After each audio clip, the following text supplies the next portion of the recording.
On April 17th, the Deutsche Grammophon record label will release a new recording from Jan Lisiecki, a pianist well known to Winnipeg audiences through his appearances with the Manitoba Chamber Orchestra and our Winnipeg Symphony Orchestra.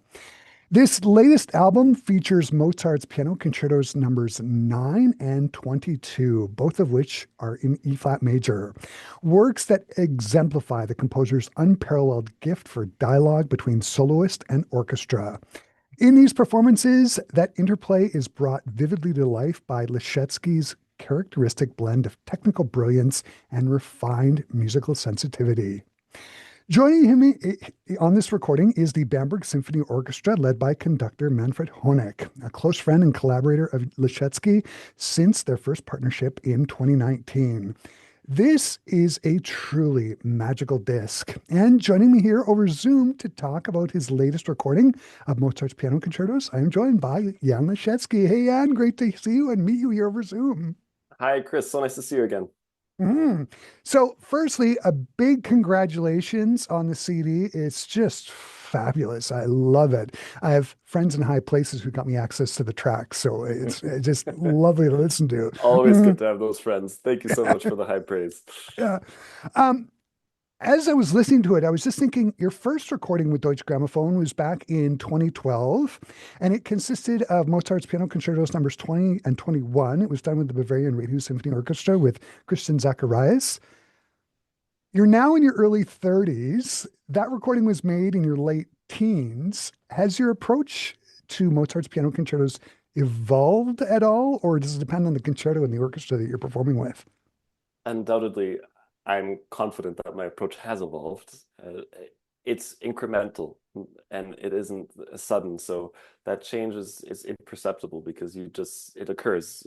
That's the beauty about making music, is that we're always in pursuit of perfection, but I don't think we ever achieve it.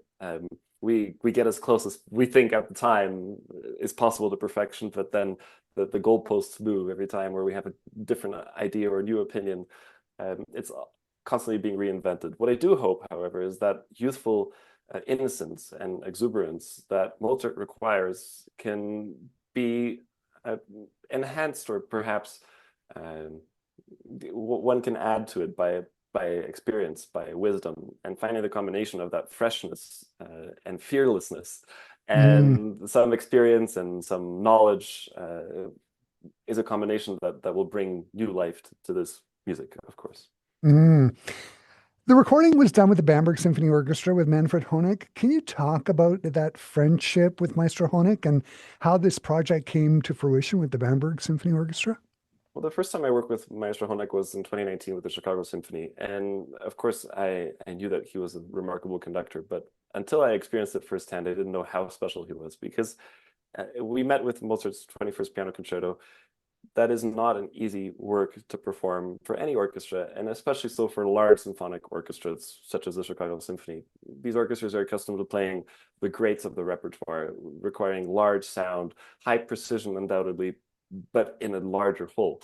Here, when you pare it down and you have this almost chamber-like orchestra that requires coordination, intricate phrasing, delicacy, and details, it's a very big challenge for all orchestras. Not only, of course, was the Chicago Symphony able of conquering that, but with Manfred Honeck's guidance, they excelled. And his guidance is the key here, because he has the Viennese tradition, undoubtedly. He has experience from working as a musician in the Wiener Philharmonic, or from his years of experience as a conductor.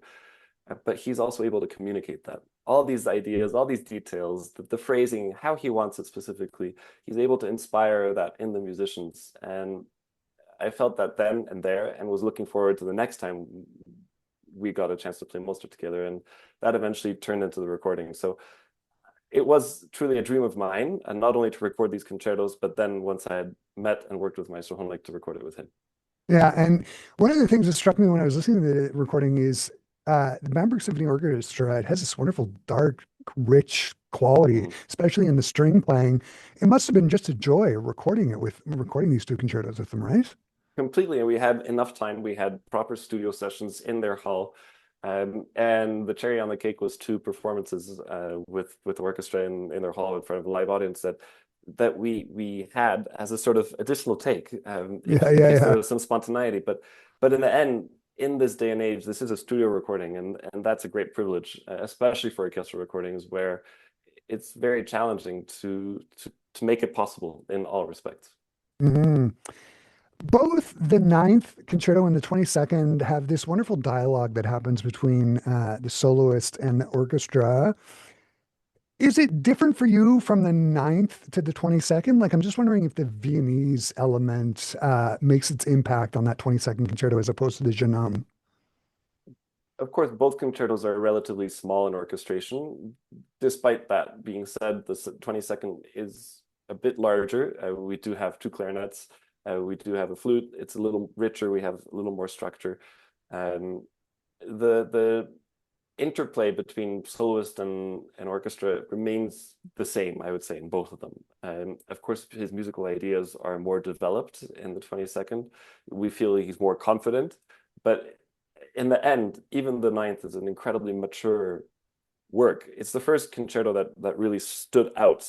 It's the ninth, of course, but we're so spoiled for choice with Mozart's music that we can Yeah. disregard the first eight and say, ah, yes, the ninth is really the first great concerto that Mozart wrote. And he pushed so many boundaries from little things like starting with a little statement from the orchestra, two bars, and the piano immediately enters. That's unique even today. The second movement has a cadenza for the pianist, a very Mm. long piece of solo playing, which fortunately we have the originals for, written by Mozart himself. And in that cadenza, he uses chromatic scales. It's so futuristic. It's so modern. And then, of course, the interplay between the musicians, where we have me make a statement. Oh, horns will repeat it in a moment later, and it's very operatic writing. And that applies for both of the concertos. Yeah, for sure. He was definitely an opera composer. Um, I know, speaking of early piano concertos, like the 11th, 12th, and 13th, and 14th, I think for that matter, have been recorded with just string quintet and piano, like just as a sort of a chamber composition. Did you pare back strings on the 22nd piano concerto? I thought I heard something, and you did not, did you? No, we didn't reduce between the two concertos. We kept the same bare string, but certainly when you are playing with large American orchestras, very often after the first rehearsal or after the first few minutes of the first rehearsal, some musicians will be sent home um, because it does require an intensity, and you don't want the musicians to be playing at 20% all the time because that's a different quality of sound. So Mhm. it's not chamber music. It is music that is well suited to a chamber group, but it is still orchestral writing. You do need an orchestra to play it. Mhm. One of the wonderful similarities between both concertos is in the final movement, they've got those wonderful 3/4 bits. Menuets, yes. I mean, it's hilarious. They're both approached by these sort of piano flourishes. Why? What is it for you? What is the significance of those sort of gallant little episodes in those final movements?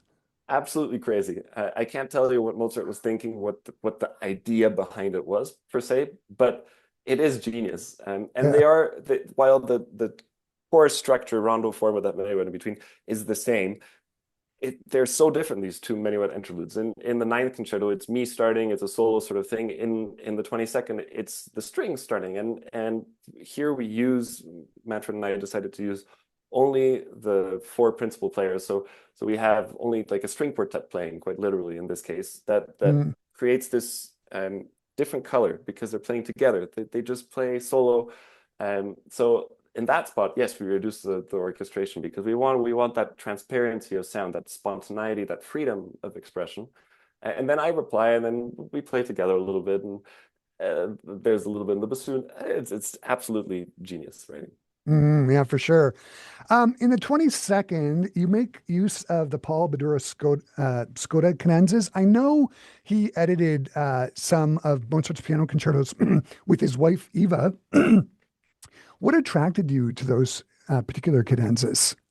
They're the cadenzas I first found when I was playing this concerto, and I've never felt the need to go into a different direction.